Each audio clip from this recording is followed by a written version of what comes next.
Olá pessoal, hoje a gente está com Mariana Joia aqui falando um pouquinho sobre prontuário médico. E aí, como é que será que fica? Então, Mari, obrigada por estar aqui com a gente, agradeço imensamente sua disponibilidade. E vamos lá falar sobre prontuário, né? Vamos lá. O que seria o prontuário médico, para o pessoal que não é da área de saúde entender um pouquinho? O prontuário médico nada mais é do que um diário. Então, nele vai conter todas as informações, desde o quadro clínico do paciente, até mesmo os exames e medicações que são passadas pelo médico.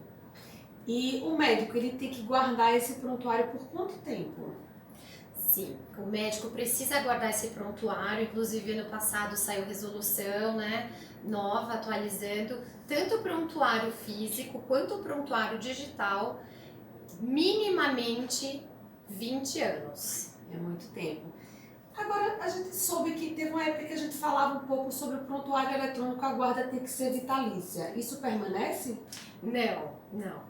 Desde o ano passado não é mais guarda vitalícia, é guarda até 20 anos também do prontuário digital. É que como é digital acaba facilitando para guardar, né? Porque não tem um espaço físico, né? Usa a memória do computador, né? Mas não tem, é até 20 anos mesmo. E essa guarda do prontuário eletrônico, ela hoje em dia ela tem que ser feita em algum sistema próprio ou não? Ele pode utilizar o do computador dele, ou pode digitalizar o artigo físico, trazer para eletrônico, como é que fica? O médico pode ou ele é obrigado a guardar o papel? Isso é bem interessante, porque eu gravei um vídeo no começo do ano recomendando que os médicos guardassem ainda o papel, mesmo que digitalizassem os prontuários, né? Em razão de uma mudança que teve, né, de uma resolução do Conselho Federal de Medicina, que foi publicado no final do ano passado, que revogava o artigo 10º de uma resolução de 2007 sobre o prontuário eletrônico. Então, o que dizia? Que poderia digitalizar, sim, o prontuário, ou fazer diretamente, né, digital no computador, mas teria que ter um selo SBIS e CFM. SBIS é a Sociedade Brasileira de Informática em Saúde. E o artigo foi revogado porque a parceria da SBIS com o CFM acabou, expirou, o contrato expirou e simplesmente não foi renovado, né? Então, o artigo foi revogado, mas o selo SBIS ainda é uma prática, né? Ainda mantém uma certificação de segurança. Sim, inclusive estive na Sociedade Brasileira de Informática em Saúde, conversei com o diretor executivo, Marcelo, e ele me explicou sobre a parte sigilosa, privacidade que traz o selo SBIS, né? Então, por exemplo, tem um sistema, o médico ele faz o prontuário, se tem alguma alteração que ele tem que fazer depois, vai aparecer que foi alterado, né? Então, isso traz também uma segurança para o paciente de que aquele prontuário ele não vai ser alterado, né, por mera liberalidade, né? Então, assim, existem mais de 60 sistemas de digitalização de prontuários e hoje tem muito médico que me pergunta qual sistema que eu ponho, né, no meu consultório, na minha clínica, e eu falo, olha, o sistema que tem o selo SBIS, né? Porque se tem o selo SBIS é porque realmente eles verificaram que é seguro não só para o paciente, mas também para o médico para guardar aquela documentação. Vale ressaltar que não é todo programa que tem essa prerrogativa de armazenamento. Existem alguns programas que você pode digitalizar, mas você tem que manter o físico. Então, para você saber direitinho, você pode entrar no site da SBIS, eles têm toda uma explicação de qual é a certificação ideal e você adaptar para a sua clínica, para o seu consultório, de acordo com a necessidade. E é muito importante esse assunto, Mário, porque a gente está vivendo um momento de Lei Geral de Proteção de Dados. Sim. Então, no dia 16 de agosto de 2020, entra em vigor a LGPD, a tão famosa LGPD, que o pessoal está com muito medo. E pouco ainda se fala do impacto da LGPD na saúde, apesar de ser de suma importância.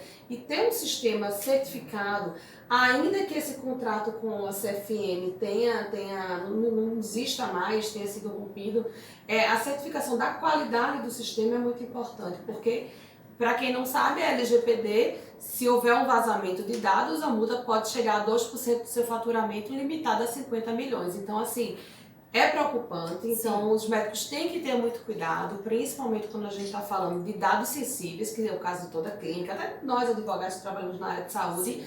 Então, a gente tem que ter esse cuidado. Então, cuidado com a certificação. Não é porque houve essa revogação, né, Mari, que não coloque qualquer sistema no seu consultório, para a gente ter esse cuidado. Sim, com certeza. E assim, é importante a gente dizer também que a Sociedade Brasileira de Informática e Saúde, a SBIS, ela não é para o médico e não é para o paciente, é para a sociedade, né? Então, a Sociedade Brasileira de Informática e Saúde, ela trabalha justamente para ter essa segurança dos dados e informações e poder resguardar, obviamente, ambas as partes, mas para trazer essa segurança para o paciente de que as informações vão estar ali e o sigilo, de que as informações não vão vazar, né? Não vão para outros sistemas. Então, assim, essa experiência que eu tive lá na SBIS foi muito legal e aprendi muito sobre o que eles fazem, né? Eu não conhecia o trabalho deles, aprendi um pouco mais e assim, infelizmente não é muito divulgado, então eu até aproveito a oportunidade, né, para divulgar, para que não só os médicos que estão assistindo, mas também a sociedade em si conheça e saiba que sim, existe um órgão que resguarda essas informações do paciente. Isso, lembrando que essas multas aplicadas pela LGPD, elas são cumulativas com eventuais indenizações, multas do Código de Defesa do Consumidor. Então, assim, tem que ter muito cuidado. Lembrando que a relação médico-paciente é uma relação de consumo, por mais que exista aí uma divergência de opiniões, mas é uma relação de consumo, então o sigilo deve prevalecer. Então, cuidado com o sistema, cuidado com o prontuário, cuidado como esse prontuário é armazenado. Com certeza, eu vou contar até uma curiosidade só para encerrar. Eu tenho um caso lá no escritório, eu estou pelo médico e é um ginecologista e na ocasião ele fez um parto de uma moça que era portadora de HIV e ele já aproveitou, né, para fazer uma mastectomia, né? Mastectomia da mama. Esterectomia, desculpa. E aí pegou a autorização da mãe, porque inclusive a gestante era menor, e pegou no prontuário médico a autorização da mãe. Passado um tempo, assim, anos, né, muitos anos, ela voltou a se relacionar, enfim, e entrou com uma ação judicial porque gostaria de ter mais filhos. Aí pediu um valor assim muito alto de indenização, estava no processo o médico, o convênio e o hospital, e a guarda do prontuário, ela acaba ficando no hospital. O médico que atende no hospital, ele fica um pouco rendido, assim, porque quem está com o prontuário é o hospital, e o hospital perdeu o prontuário. Era o prontuário físico em papel, o hospital perdeu, simplesmente. Então, assim, mesmo com testemunhas dizendo sim, ele disse, o médico avisou que estava fazendo, né, o procedimento, não adiantou e o médico acabou sendo prejudicado, né? Isso porque foi um parto muito bem sucedido, porque nesses casos há um grande perigo de contaminação. Nesse caso específico, houve a indenização, a condenação, se pela perda do prontuário, pela ausência do dever de guarda? Exatamente. Obviamente foi uma indenização muito menor do que a pretendida, mas a indenização foi solidária, né, entre o médico e o hospital, ou seja, cada um paga metade da indenização. Então veja o quanto é importante. Se puderem guardar por mais de 20 anos, é Sim. melhor guardar. É o recomendado. Doutora Mari, muitíssimo obrigada. Falo Mari porque a gente já chega a Nós somos amigas. Muitíssimo obrigada por estar aqui. Eu que agradeço a Sempre oportunidade. muito bom compartilhar conhecimentos com você. Adorei. Muito obrigada. Mesmo. Gente, obrigada e tchau, tchau.